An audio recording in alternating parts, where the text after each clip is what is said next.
Muito obrigado, Fernando Augustus, pela generosidade desse convite. Me sinto muito honrado mesmo de estar com vocês. A minha oração é que o Deus que está aqui, o Deus da nossa vida, nos fale pela sua palavra. Por isso eu convido você para abrir a palavra de Deus. E eu quero ler um texto muito conhecido de todos vocês, que é o livro de Atos dos Apóstolos, no capítulo 17. Atos dos Apóstolos, capítulo 17. Nós faremos a leitura a partir do verso 16.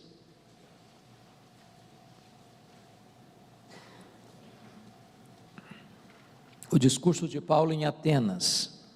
Está escrito: enquanto Paulo os esperava, ou seja, Timóteo e Silas, em Atenas, o seu espírito se revoltava em face da idolatria dominante na cidade. Por isso dissertava na sinagoga entre os judeus e os gentios piedosos, também na praça todos os dias, entre os que se encontravam ali. E alguns dos filósofos epicureus e estoicos contendiam com ele, havendo quem perguntasse: que quer dizer esse tagarela? E outros: parece pregador de estranhos deuses, pois pregava Jesus e a ressurreição. Então, tomando consigo, o levaram ao Areópago, dizendo: poderemos saber que nova doutrina é essa que ensinas? Posto que nos trazes aos ouvidos coisas estranhas, queremos saber o que vem a ser isso. Pois todos os de Atenas e os estrangeiros residentes de outra coisa não cuidavam, senão dizer ou ouvir as últimas novidades. Então Paulo, levantando-se no meio do Areópago, disse: senhores atenienses, em tudo vos vejo acentuadamente religiosos, porque passando e observando os objetos de vosso culto, encontrei também um altar no qual está inscrito: ao Deus desconhecido. Pois esse que adorais sem conhecer é precisamente aquele que eu vos anuncio. O Deus que fez o mundo e tudo o que nele existe, sendo ele Senhor do céu e da terra, não habita em santuários feitos por mãos humanas, nem é servido por mãos humanas, como se de alguma coisa precisasse. Pois ele mesmo é a quem a todos dá vida, respiração e tudo mais.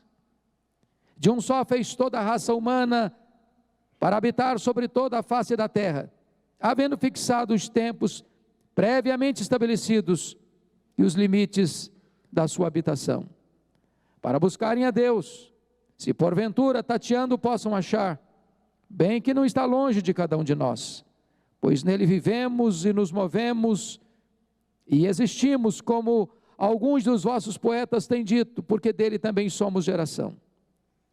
Sendo, pois, geração de Deus, não devemos pensar que a divindade é semelhante ao ouro, à prata ou à pedra, trabalhados pela arte e imaginação dos homens. Ora, não levou Deus em conta os tempos da ignorância. Agora, porém, notifica aos homens que todos, em toda parte, se arrependam, porquanto estabeleceu um dia em que há de julgar o mundo com justiça, por meio de um varão que destinou e acreditou diante de todos, ressuscitando dentre os mortos. Quando ouviram falar de ressurreição de mortos, uns escarneceram, e outros disseram: a respeito disso te ouviremos noutra ocasião. A essa altura Paulo se retirou do meio deles. Houve, porém, alguns homens que se agregaram a ele e creram. Entre eles estava Dionísio, Areopagita, uma mulher chamada Damaris, e com eles outros mais. Amém. Meus amados irmãos, este grande bandeirante do cristianismo, este maior expoente da fé cristã, maior apóstolo, maior missionário, maior plantador de igrejas da história do cristianismo, está realizando a sua segunda viagem missionária. Depois de ser preso e açoitado em Filipos, colônia romana, depois de ser escorraçado de Tessalônica, depois de ser enxotado de Bereia, não podendo levar consigo nesta fuga seus companheiros de jornada, Timóteo e Silas, ele chega em Atenas, a capital intelectual do mundo, o maior centro universitário do planeta da época, a cidade dos grandes corifeus da filosofia, dos grandes luminares do saber, a cidade das artes, a cidade de Péricles, de Sócrates, de Platão, de Aristóteles, dos homens que encheram bibliotecas com a sua erudição. E diz a Escritura que Paulo chega naquela cidade não como um turista, para admirar os seus monumentos, seus pórticos, seus templos, sua arquitetura, a grandeza dos seus prédios e palácios. Paulo chega ali como missionário. E diz a Escritura que o espírito de Paulo fica revoltado com a idolatria dominante naquela cidade. É curioso isso, porque na cidade mais bafejada e aspergida pela cultura humana, Paulo encontra a mais tosca cegueira espiritual. É possível que os homens alcancem o apogeu do conhecimento, da filosofia, da ciência, da informação e formação intelectual, e ao mesmo tempo navegue nas águas mais turvas da ignorância espiritual, da cegueira espiritual. E o que é curioso é que aquilo que revolta ou provoca a ira de Deus, mexe com a estrutura emocional deste homem. Ele não pode aceitar placidamente aquilo que provoca a ira de Deus. Por isso o seu espírito se revolta. E tem hora que eu me pergunto se aquilo que ofende a Deus, ofende a nós. Se aquilo que conspira contra a santidade de Deus, nos melindra, nos choca, nos deixa também com esse sentimento. E diz a Escritura que Paulo não apenas olha isso desta maneira passiva, mas o verso 17 nos traz uma expressão de causalidade. Por isso, em virtude disso, como fruto dessa sua reação à ignorância, à cegueira e à idolatria da cidade, Paulo não cruza os braços, Paulo não cala a sua voz, Paulo não se omite. Diz o verso 17, que por isso ele dissertava na sinagoga entre os judeus e os gentios piedosos. Por que ele fazia isso? Se você ler as viagens missionárias de Paulo, você vai ver que sempre ele procurou as sinagogas. Por quê? Porque era uma ponte. Lá se reuniam os judeus, lá se reuniam os gentios, convertidos ao judaísmo, pessoas que já acreditavam na lei de Deus, que já estavam introduzidas nessas verdades espirituais, e então Paulo entendia que era o meio caminho para a partir dali apresentar-lhes o Evangelho, apresentar-lhes Jesus, dizendo: olha, essa lei que vocês leem, aponta para Jesus, Ele é o fim da lei, a lei aponta para Ele, e então a partir daí Paulo anunciava Jesus Cristo. Mas diz o verso 17, que Paulo não está apenas falando nas sinagogas, está escrito aí também na praça, todos os dias, entre os que se encontravam ali. É bem verdade que a praça para os gregos tinha um componente muito diferente das nossas praças hoje, onde você tem um jardim, onde você tem um banco gostoso para sentar. Praça para os gregos era o local onde eles se reuniam para discutir suas ideias, para os pensadores exporem a sua cosmovisão. Era um lugar de reflexão, era um lugar de discussão de ideias, de valores, de princípios. E Paulo é um missionário que não fica preso entre quatro paredes. Paulo é um missionário que vai lá fora onde as pessoas estão. Paulo é um homem que se insere, Paulo é um homem que se apresenta, Paulo é um homem que está onde as pessoas estão, não para admirar as suas ideias, mas para apresentar-lhes o Evangelho de Jesus Cristo. Por isso que ele diz que ele estava ali dissertando, discutindo, arrazoando, mostrando para eles a plausibilidade do Evangelho, que o Evangelho não é algo irracional, que o Evangelho não é algo que você precisa desligar a sua mente, sufocar a sua razão, abafar o seu entendimento. Ele apresenta esta mensagem do Evangelho para as pessoas que estão ali na praça. E o versículo 18 nos diz quem é que estava lá, pelo menos parte do grupo estava lá. E alguns dos filósofos, epicureus e estoicos, contendiam com ele. A grande pergunta é, quem eram esses filósofos? O que eles pensavam? No que eles criam? O que eles defendiam? Qual era a cosmovisão deles?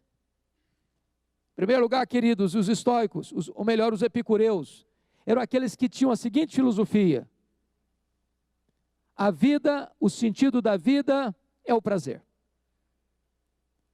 A vida é passageira, não tem futuro, não tem amanhã, não tem eternidade, não tem céu, não tem inferno. A vida é apenas o pequeno curso entre o berço e a sepultura. Portanto, aproveite a vida. O lema deles era: comamos e bebamos, porque amanhã morreremos. Vamos beber todas as taças dos prazeres. Vamos aproveitar a vida. A vida passa e passa rápido. Nós não temos que pensar no amanhã. Paulo discute com essa gente, mostrando para ele o seguinte: não, tem futuro sim, tem um dia do juízo, tem um acerto de contas, todos nós vamos ter que comparecer perante o tribunal de Deus, há um juiz já escalado, e todos nós vamos ter que dar contas da nossa vida. Paulo confronta essa gente, mas Paulo discute também, diz o texto aqui, com quem? Com os estoicos. Quem eram os estoicos? O que eles pensavam? No que eles criam? O que eles defendiam? Os estoicos eram aqueles que acreditavam que a vida é marcada por um destino cego e implacável. Acreditavam que não se muda a vida, que é impossível mudar, que o melhor é se conformar. Talvez a filosofia deles poderia ser resumida na filosofia de Gabriela Cravo e Canela. Eu nasci assim, eu cresci assim, eu vou morrer assim. Não dá para mudar. Tem tanta gente que ainda hoje pensa assim: não dá mais para mim, eu não posso mudar, não tem como mudar, não há esperança, não há luz no fim do túnel. Paulo diz para essa gente: é possível sim, é possível mudar. Sabe por quê? Porque Deus não levou em conta os tempos da ignorância, mas agora exige de todos os homens em todos os lugares que se arrependam. É possível mudar. Talvez você que entrou aqui hoje possa pensar: mas para mim não tem mais jeito de mudar. Pois tem, porque o que você não consegue fazer, Deus faz. O que você não pode fazer, Jesus Cristo pode. O que você não tem forças para fazer, o Espírito Santo tem. Não há para Deus vida irrecuperável, não há. Eu estava há alguns anos, vereador Augusto, na cidade de Vitória, numa emissora de televisão para uma entrevista. E na sala de espera havia um cavalheiro muito simpático, muito educado, que travou comigo uma gostosa e proveitosa conversa, enquanto nós esperávamos para sermos atendidos. Mas eu não sabia quem era aquele cidadão. De repente ele me conta a sua história. Eu acho que boa parte de vocês se lembra de um dos mais terríveis fatos da história da criminalidade brasileira. No dia 31 de outubro de 1989, São Bernardo do Campo, 7 assaltantes entraram numa agência do Banco Itaú, fortemente armados. E uma criança começa a chorar no colo da sua mãe. Aquela menina chamava Talita. Sua mãe era evangélica, seu pai era evangélico. E um daqueles assaltantes, chamado Paulinho Bang Bang, filho de uma família de classe média da cidade de Piracicaba, brigado com o pai, saiu de casa, mergulhou nas drogas, entrou no mundo do crime, tornou-se um homem perigosíssimo. Com a metralhadora na mão, ele disse para aquela mãe: faça essa menina calar, senão eu mato essa menina no seu colo. A menina não conseguiu se conter, e aquele homem friamente disparou aquela metralhadora e matou aquela criança e a mãe, dentro daquela agência. Naquele mesmo dia, a polícia conseguiu matar 5 daqueles criminosos. 2 deles escaparam, dentre eles Paulinho Bang Bang. Logo ele foi preso, e o pai de Thalita, enlutado pela esposa e pela filha, disse em cadeia nacional de televisão: esse homem cometeu essa atrocidade porque não conhece o Deus que eu conheço. Eu o perdoo. Eu o perdoo. Mas aquele homem fez mais. Oportunamente, ele convidou um evangelista para ir lá na cadeia, com um propósito: levar uma Bíblia para Paulinho Bang Bang e falar do amor de Deus para aquele homem. Quando o evangelista chegou e falou do amor de Deus para ele, e entregou-lhe a Bíblia, Paulinho Bang Bang, que havia feito uma faca artesanal dentro da cadeia, levanta a sua mão para enterrar o punhal no peito do evangelista. E quando ele levantou a sua mão, uma força maior do que a dele desarticulou a sua força, quebrou emocional, moral e espiritualmente, e aquele moço caiu ao chão completamente sem forças. Quando ele se levantou do chão, era um outro homem, era uma nova criatura, transformado pelo poder do Espírito Santo de Deus. Aquele homem que estava ali na minha frente não era mais Paulinho Bang Bang, era um homem de Deus, convertido, transformado, liberto, lavado no sangue do Cordeiro, que passara por um profundo e sincero arrependimento para a vida. Eu quero dizer para você que há esperança para o pior pecador. Os estoicos estavam errados, há possibilidade de mudança. É o poder de Deus quem nos transforma, é o poder do Espírito Santo quem nos regenera. Há esperança. Mas diz a Bíblia que havia quem perguntasse entre aqueles pensadores: o que quer dizer esse tagarela? Essa palavra tagarela é muito curiosa. Literalmente ela significa tico-tico no fubá. A ideia aqui é daquele passarinho que fica catando sementes nos esgotos. A ideia aqui é de alguém que fala plagiando os outros porque não tem ideia própria.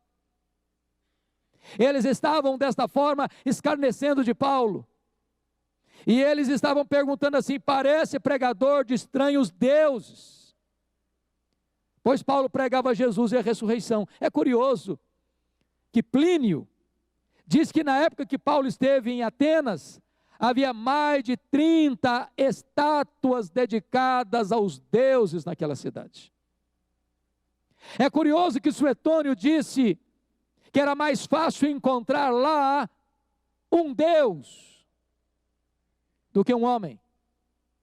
Xenofonte chegou a dizer que na época que Paulo esteve em Atenas, cada pórtico, cada altar era dedicado a um Deus.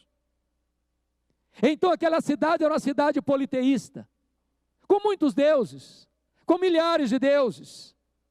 Mas curiosamente, Paulo chega e prega sobre Jesus e a ressurreição, e eles pensam: bom, no nosso panteão não tem esses deuses. Porque eles pensavam que ressurreição era uma deusa. Mas nós não conhecemos no nosso panteão esses 2 deuses que Paulo está pregando. As verdades de Deus, irmãos, às vezes mais simples, são coisas completamente desconhecidas por aqueles que ainda não passaram por uma experiência de novo nascimento, de conversão. É por isso que nós temos que pregar o Evangelho com toda a simplicidade, com toda a pureza, com toda a inteireza. Porque aquilo que para nós é tão lógico, tão claro, tão lúcido, as pessoas não podem não estar entendendo o que nós estamos falando, a não ser que o Espírito Santo revele isso para elas. E diz o texto, versículo 19, que então tomando Paulo consigo levaram o Areópago. Eu acho isso maravilhoso. Sabem por quê? Eles estão pegando Paulo para levá-lo para o Supremo Tribunal de Atenas, que não era apenas um local físico, mas era também um tribunal, onde as grandes questões morais e religiosas da cidade eram discutidas. Era tudo que Paulo queria. Eles pensaram que estavam, de certa forma, botando Paulo contra a parede, e eles estavam dando uma colher de chá para Paulo. Porque Paulo agora tem a oportunidade de, diante do tribunal deles, esclarecer o que é que ele estava falando. E aí, confira comigo, por favor, o versículo 20. Eles querem que Paulo se explique, porque eles dizem assim: você está nos trazendo coisas estranhas aos ouvidos. O evangelho era estranho para eles. Tanta religião, tantos deuses, tantos ídolos, tanto conhecimento, tantos altares, mas Jesus era desconhecido para eles. E eu confesso, meus amados, que quando chega no verso 21, eu fico chocado e perplexo e envergonhado até. Envergonhado até. Porque Paulo ficou poucos dias ali. Está escrito no verso 21 assim: pois todos os de Atenas, não alguns, não a maioria, pois todos os de Atenas, e mais, os estrangeiros residentes, os turistas, os imigrantes, de outra coisa não cuidavam senão dizer ou ouvir as últimas novidades que Paulo pregava. E preste atenção, Paulo não tinha na época televisão, Paulo não tinha rádio, Paulo não tinha jornal, Paulo não tinha Bíblia impressa, Paulo não tinha folhetos, Paulo não tinha zap zap, Paulo não tinha os recursos que você e eu temos. E Atenas era um grande centro urbano. Eu me envergonho, falei, meu Deus, eu tenho todos os recursos, fico 30 anos numa cidade, tem muita gente que nunca ouviu o que eu tenho para falar. Mas agora notem vocês, verso 22, que Paulo se levanta no meio do Areópago e disse: senhores atenienses, em tudo vos vejo acentuadamente religiosos, porque passando e observando os objetos de vosso culto, encontrei também um altar no qual está escrito: ao Deus desconhecido. Reverendo Nicodemos, eu fico impressionado com Paulo. Paulo era um homem extremamente culto, extremamente sábio na comunicação. Eu gosto de escutar bons oradores. Às vezes eu fico 1 hora ou 2 horas na TV Senado para escutar alguns bons oradores lá. Me deleito, embora o assunto às vezes me deixe chateado. Mas vejam como Paulo é um orador fantástico. Nenhum orador começa o seu discurso criticando os seus ouvintes. Ele começa o seu discurso fazendo um grande elogio. Senhores atenienses, em tudo vos vejo acentuadamente religiosos. Os ouvidos se abriram, a atenção foi aguçada, o elogio foi feito, o caminho para a comunicação está aberto. E ele começa a dizer: em tudo vos vejo acentuadamente religiosos, porque passando e observando os objetos do vosso culto. Sabe uma coisa? Tem hora que a gente passa e não observa, sabia? Às vezes a gente vai num lugar, irmãos, apenas como turista, com a máquina fotográfica na mão. Tira foto daqui, tira foto dali, acha bonita o monumento, templo lindo, escultura bonita. Passa, olha e não observa. Passa, olha e não tira lição. Passa, olha e não pega nada. Paulo passou, Paulo olhou, Paulo observou, Paulo viu, e a partir do que viu, encontra uma ponte de comunicação do Evangelho. Passando e observando os objetos do vosso culto, encontrei um altar no qual estava inscrito ao Deus desconhecido. Pois esse que não conheceis é exatamente o Deus que eu vos anuncio. Por que ele pega esse gancho? Com tantos deuses em Atenas, a ideia era essa. Esses deuses, na mente dos gregos, eram vingativos. E no entendimento deles, todas essas divindades tinham que ter um altar. Porque se não tivesse um altar, não se fosse feito sacrifício nesse altar a essas divindades derramariam sobre as pessoas a sua ira. As pessoas tinham medo desses deuses. Então os gregos pensaram, e se nós porventura esquecemos alguma divindade? Essa divindade vai nos punir. O que eles fizeram? Levantaram um altar ao Deus desconhecido, pensando, se porventura nós esquecemos algum, vai olhar para esse altar e não vai nos punir. Paulo pega esse gancho e começa a falar para os gregos sobre o Deus verdadeiro, que eles não conheciam. Que Deus é esse? O que é que Paulo pregou lá? Em primeiro lugar, queridos, Paulo pregou em Atenas sobre a grandeza insondável de Deus. Veja comigo o verso 24. O Deus que fez o mundo e tudo o que nele existe. Sabe o que me impressiona aqui? Paulo está falando na cidade mais culta do mundo. É como se Paulo estivesse fazendo um discurso na universidade mais famosa do mundo. Em Harvard, em Oxford. E ele não tem nenhum constrangimento em dizer que o mundo não surgiu espontaneamente. Ele não tem nenhum problema em afirmar que o mundo não é produto de uma explosão cósmica. Ele não tem nenhuma dificuldade de afirmar, não, o mundo não veio de uma evolução de milhões e milhões de anos. O mundo foi criado e criado por Deus. Irmãos, desde o ano de 1859, quando Charles Darwin publicou o seu livro Origem das Espécies em Londres, que se esgotou no dia da publicação, é que para muita gente a evolução é uma religião ortodoxa. E há muitas pessoas que pensam que se você crê na criação, você está desprovido de razão. Você é um tolo, você é um ignorante, você é um insensato, você é alguém desconectado do mundo real. Pois a verdade absoluta, irrefutável da Escritura é que o mundo foi criado. Isso a ciência prova. Que foi criado por Deus, nós cremos pela fé. Paulo prega essa verdade. Paulo prega essa verdade. E se você perceber, versículo 26, ele diz, de um só fez toda a raça humana para habitar sobre toda a face da terra. Seu ancestral não é um macaco. Deus criou o homem. Deus criou o homem.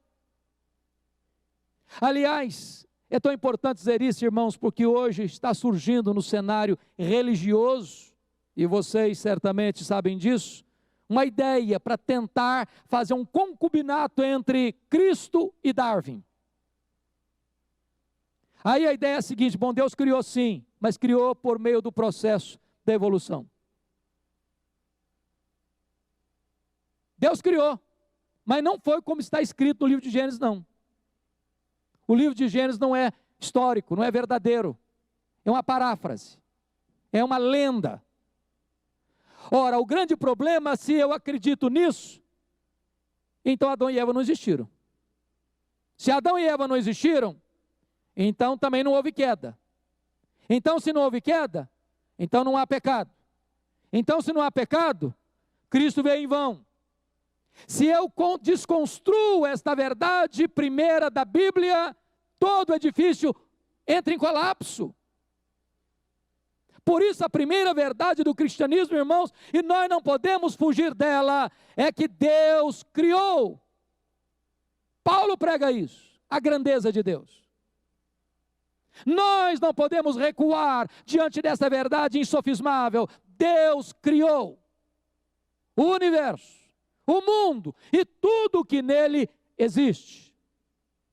O homem não veio de uma evolução de milhões e milhões e milhões de anos. A Bíblia diz no verso 26, de um só fez toda a raça humana para habitar sobre toda a face da terra. Essa é a verdade primeira de Deus. A segunda verdade que Paulo prega em Atenas, não é apenas a grandeza de Deus, mas também a bondade de Deus. Veja você comigo, por favor, o que ele vai descrever no verso 25, na parte B, pois ele mesmo é quem é todos da vida, respiração e tudo mais. Confira comigo o verso 28, pois nele vivemos e nos movemos e existimos, como alguns dos vossos poetas têm dito, porque dele também somos geração. Deixa eu dizer uma coisa para você, Deus não apenas criou, Deus preserva o que Ele criou, Deus cuida do que Ele criou, Deus mantém em vida aquilo que Ele criou, e eu tenho certeza disso. Deus é tão bom que você e eu estamos aqui hoje. O fato de você estar aqui nesta noite é um milagre de Deus, porque se Deus encolher a sua mão de sobre você, você perece, eu pereço. A vida é um milagre de Deus, a sobrevivência é um milagre de Deus, ter ar nos nossos pulmões é um milagre de Deus, o fato de você andar é um milagre de Deus, de você enxergar é um milagre de Deus, de você ouvir é um milagre de Deus, de você viver e sobreviver é um milagre de Deus. E se Deus está preservando a sua vida até hoje, é porque Ele tem um propósito especial na sua vida. Deus é bom, Ele quem dá vida, Ele quem dá saúde, Ele quem dá inteligência, Ele quem dá pão sobre a sua mesa, é Ele quem nos dá a vida e tudo mais. A terceira verdade que Paulo vai ensinar nesse texto, não apenas a grandeza e a bondade de Deus, mas também o governo de Deus.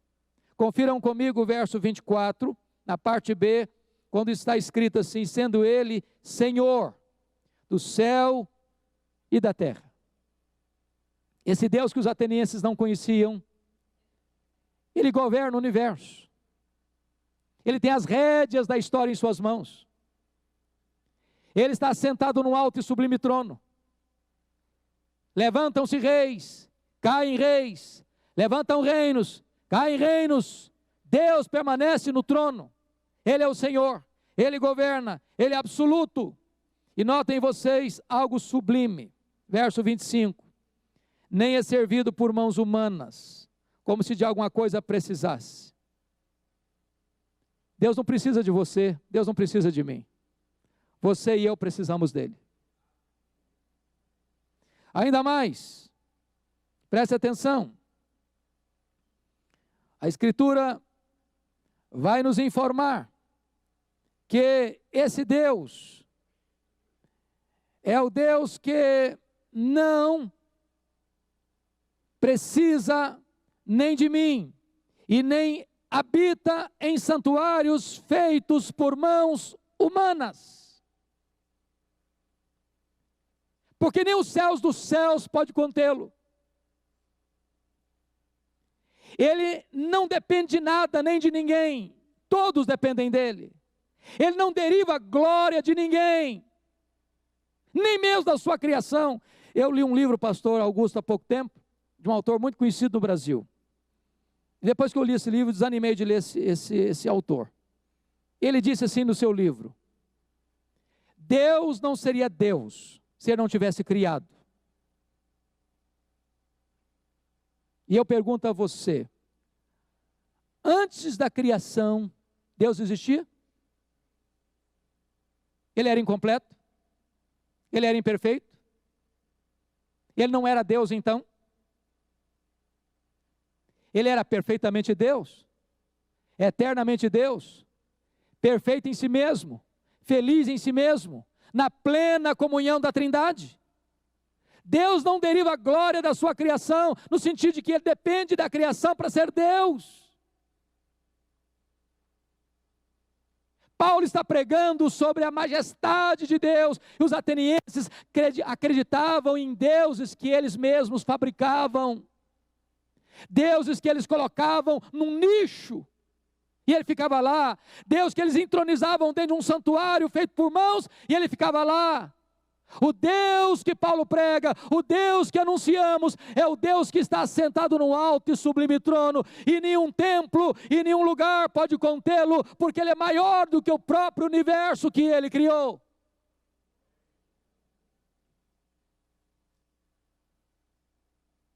O que Paulo prega? Paulo prega sobre a grandeza de Deus, sobre a bondade de Deus, sobre o governo de Deus. Mas finalmente Paulo prega sobre a graça de Deus. Ele está anunciando Jesus e a ressurreição.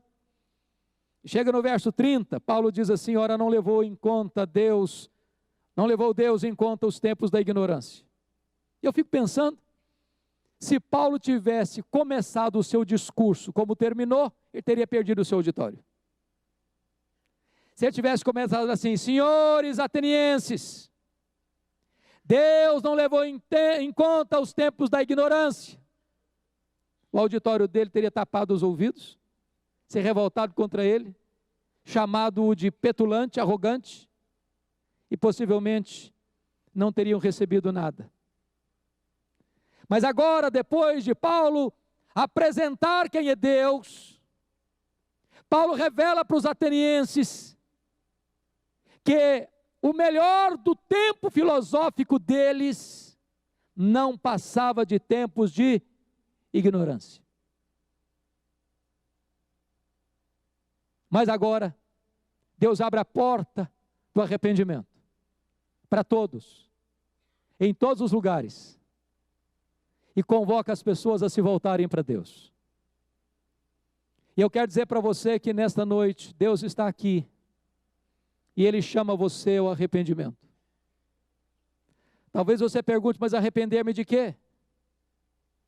Talvez você diga: mas eu não roubo, eu não mato, eu não adultero, eu não minto, eu não blasfemo, eu não tenho vícios. Eu preciso dizer para você que você precisa se arrepender não apenas daquilo que você faz, mas de quem você é. Todos pecaram e destituídos estão da glória de Deus. Mas o que é arrependimento? Arrependimento implica em 3 coisas importantes. Primeiro, mudança da sua mente. A não ser que você reconheça que o que você faz, o que você fala, o que você pensa, está tomado de coisas erradas, maculado pelo pecado, manchado pelo pecado, afetado pelo pecado. A não ser que você mude a sua cabeça, seus pensamentos, seu entendimento, seus conceitos, seus valores, não há esperança. É mudança de mente. Ninguém pode dizer que se arrependeu e continua no mesmo caminho, com as mesmas ideias, com os mesmos conceitos, com os mesmos valores. Segundo, arrependimento implica em mudança de emoção. É tristeza segundo Deus, que produz arrependimento para a vida. Em outras palavras, uma pessoa arrependida, ela fica triste com o seu pecado. Ela não se alegra com o seu pecado. Ela não se deleita no pecado.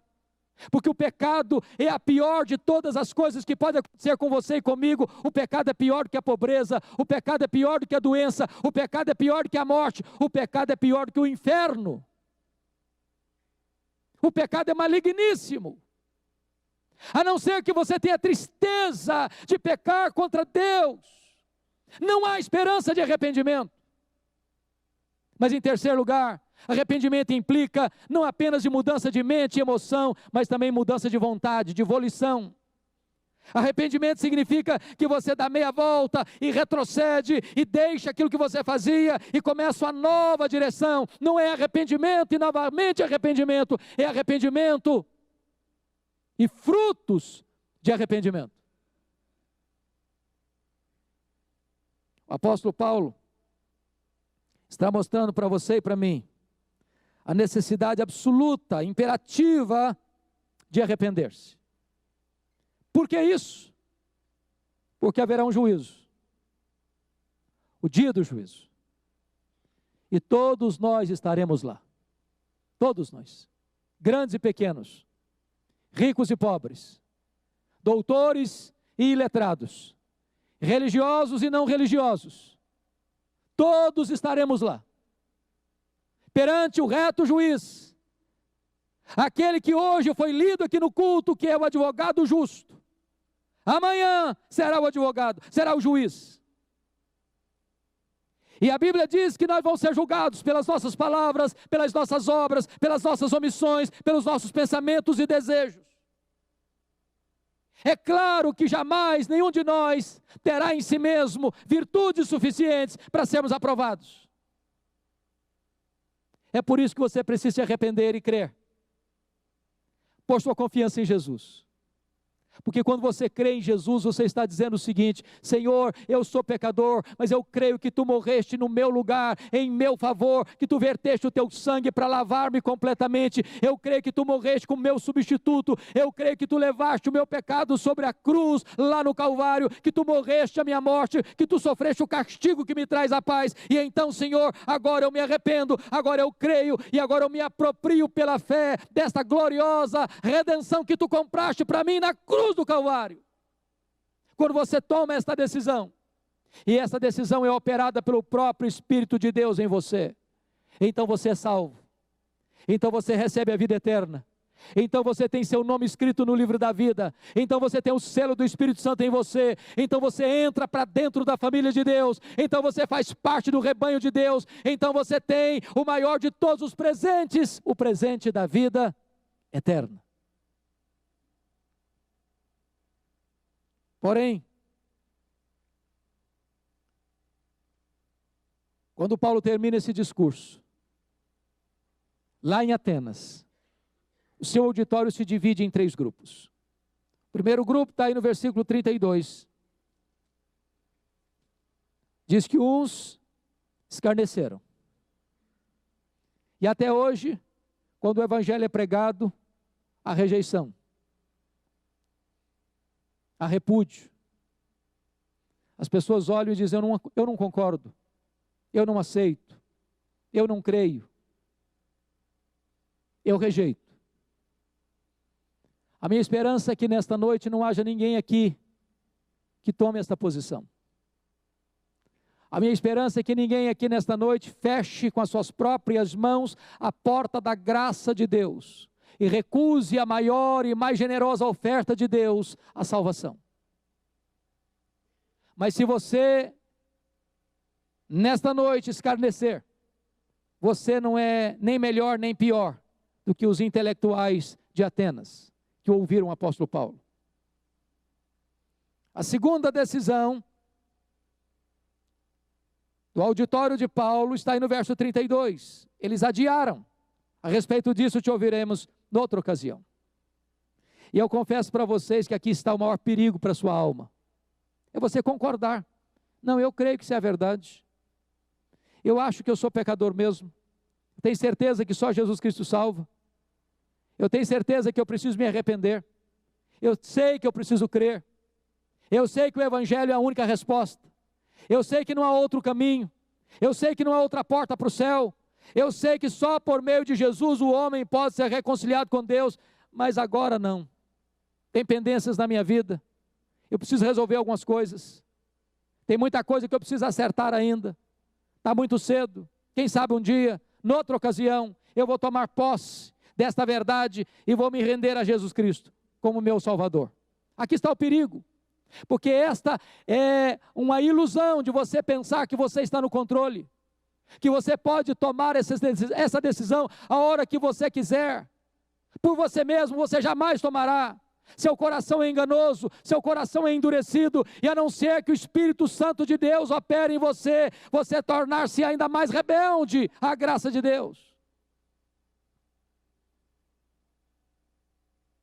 Eu li uma história, certa feita, que me marcou muito. Não é uma história com H, é uma história. Diz que houve uma assembleia no inferno, e os demônios estavam muito preocupados, porque pessoas estavam se arrependendo e crendo em Jesus, e sendo salvas. Naquela assembleia, os demônios levantaram muitas possibilidades para impedir as pessoas de crerem e serem salvas. Aí levantou um demônio e disse: eu tenho a solução. Vamos dizer para o povo que a Bíblia não é verdade, que a Bíblia está cheia de mitos, de equívocos. Quando um pregador se levantar para pregar a Bíblia, ninguém vai crer.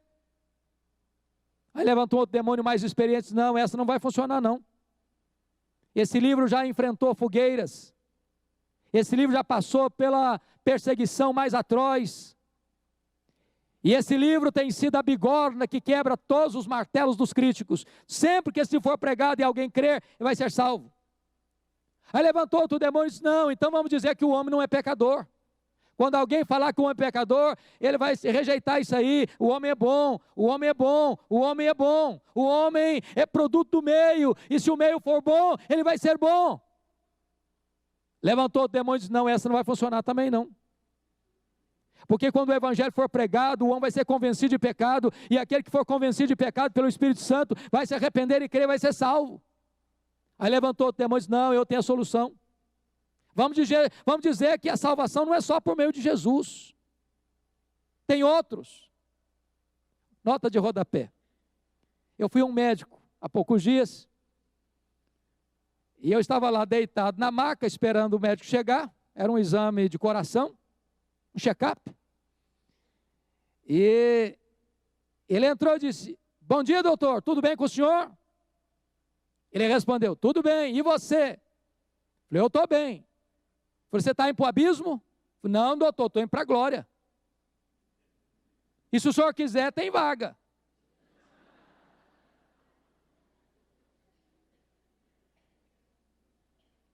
E o comandante dessa viagem é Jesus Cristo de Nazaré, e ele não erra. Aí ele me disse: aí você foi petulante demais. Tem outros.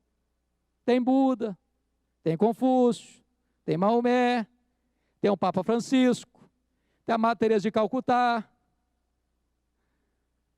Tem outros. Eu disse para ele: doutor, o problema é que só Jesus de Nazaré veio do céu. Os outros vieram da terra. E tem mais, doutor. Se o senhor quiser visitar o túmulo dos outros, o senhor pode visitar, mas o túmulo de Jesus de Nazaré está aberto. Ele ressuscitou. Ele ressuscitou. Deixa eu dizer uma coisa para você, querido. Os demônios vão dizer assim: ah, não, mas tem outros. Toda religião é boa. O que é importante é você ser sincero. Todo caminho leva a Deus. O que importa é você ser sincero. Mas sinceridade não leva ninguém para o céu. Tem muita gente sinceramente errada. Tem muita gente sinceramente indo para o inferno. Tem muita gente sincera condenada eternamente. E muitas propostas foram levantadas então naquela assembleia. Até que levantou o maioral dos demônios e disse: eu tenho a solução. Vamos dizer que a Bíblia é a verdade. Vamos dizer que o homem é pecador. Vamos dizer que só Jesus Cristo salva. Só vamos dizer mais uma coisinha. Vamos dizer para as pessoas deixar essa decisão para outro dia, para depois, para mais tarde. Está cedo demais. E esse dia nunca vai chegar. E aqueles que nunca sentiram necessidade e arrependimento na terra, sentirão grande agonia no primeiro minuto de inferno. Mas é tarde demais. Hoje é o dia, agora é o momento. Não deixa para depois. Eu fico imaginando aqueles passageiros do voo 3050 da TAM, de 17 de julho de 2007, saindo de Porto Alegre para o aeroporto de Congonhas. 199 pessoas morreram. Quantos projetos, quantos planos, quantos sonhos, quantas reuniões, quantos almoços, quantos jantares, quantos encontros, quantos negócios, quanto planejamento para o futuro, imaginando que estavam no controle da vida. Você não pode ter garantia de que estará vivo daqui a um minuto. Por isso, a ordem de Deus é essa: se hoje você ouvir a voz de Deus, não endureça o seu coração. Hoje é o dia, agora é o momento de você se arrepender e voltar-se para Deus. Mas louvado seja o Senhor. No verso 34, a última decisão. Há uma última resposta. Se os primeiros zombaram, os segundos adiaram, o terceiro grupo creu. Alguns homens que se agregaram a ele e creram. E a minha esperança e oração é que nesta noite, nesse templo, na capela ao lado, lá na escola, os que estão nos ouvindo pela internet, possam também crer e serem salvas. Porque Jesus Cristo disse: em verdade vos digo, quem crê em mim tem a vida eterna. Hoje é o tempo oportuno de Deus para a sua vida. Esta pode ser a noite mais importante da sua história. Hoje você pode entregar seu coração a Cristo e recebê-lo como seu Salvador, e ser salvo, perdoado, liberto, transformado pelo poder do Espírito Santo de Deus. E eu quero terminar contando para você uma história que me marcou muito. Aconteceu no dia 30 de junho de 1958, lá nos Estados Unidos, fronteira com o Canadá. Lá em Niágara, o maior equilibrista do mundo, Charles Blondin, propôs o maior espetáculo daquele século. Prometeu esticar um cabo de aço entre Estados Unidos e Canadá por sobre a tormenta e passar naquele cabo de aço. Pessoas vinham de Nova York, de Buffalo, de Toronto, multidões se ajuntaram ali, e diante de olhares quase que petrificados, Charles Blondin subiu naquele cabo de aço. Lá embaixo a tormenta, as pedras pontiagudas, as águas fortes, robustas, ágeis, violentas, precipitavam sobre as pedras, anunciando que quem caísse ali morreria inevitavelmente. E ele sobe no cabo de aço, diante dos olhares presos, quase que sem respiração as pessoas olhavam, e ele caminhava calmamente, sobranceiramente, confiantemente, até atravessar para o outro lado. A multidão irrompeu em aplausos efusivos e demorados. Então ele se volta para o seu empresário: senhor Colcord, diz Colcord, agora você vem comigo. E Colcord sobe com ele naquele cabo de aço.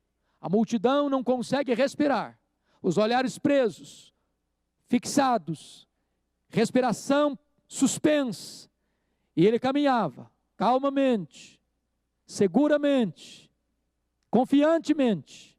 Quando estavam no meio do abismo, um espertalhão foi lá e cortou uma das amarras que sustentavam o cabo de aço, e o cabo de aço começa a balançar, e ele diz para o Colcord: Colcord, confia em mim, você e eu somos um agora, nós vamos passar.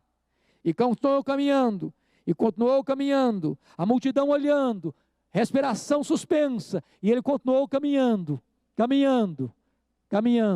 até chegar do outro lado.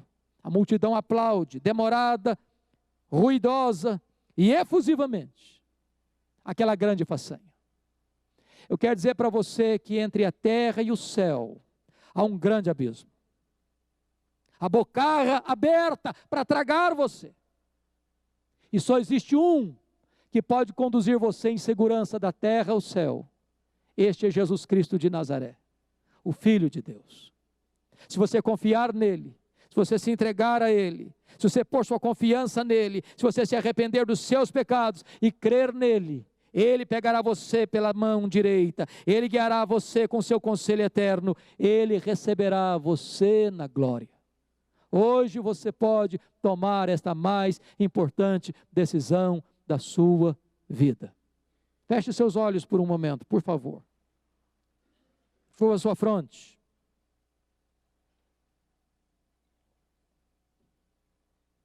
Ponha sua vida diante de Deus. A Bíblia diz que é com o coração que você crê. É com o coração que você crê.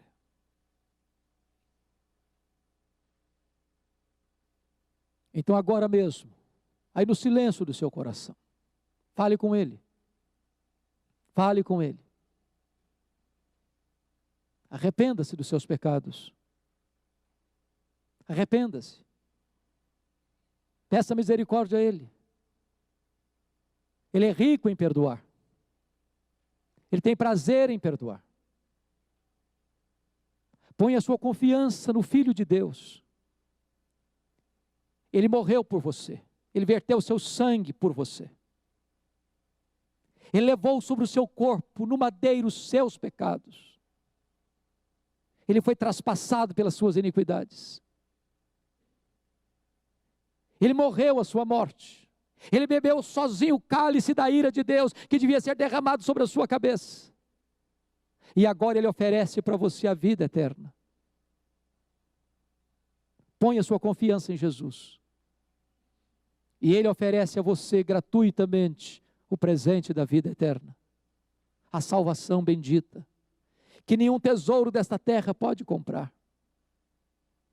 E a Bíblia diz que se hoje você se voltar para Deus, Deus se volta para você.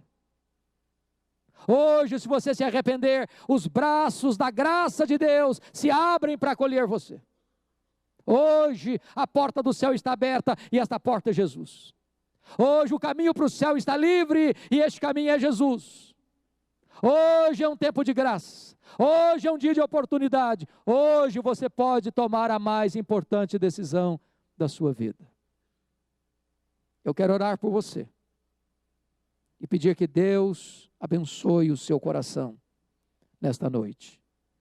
Ó Deus bendito, glória ao teu nome, porque a tua palavra é verdadeira, porque a tua palavra é viva, porque a tua palavra é eficaz. Ó Deus bendito, nós te damos graças por essas pessoas que estão aqui te adorando nesta noite, ouvindo a tua palavra. Nós te pedimos, ó Deus, aplica a tua palavra em cada coração.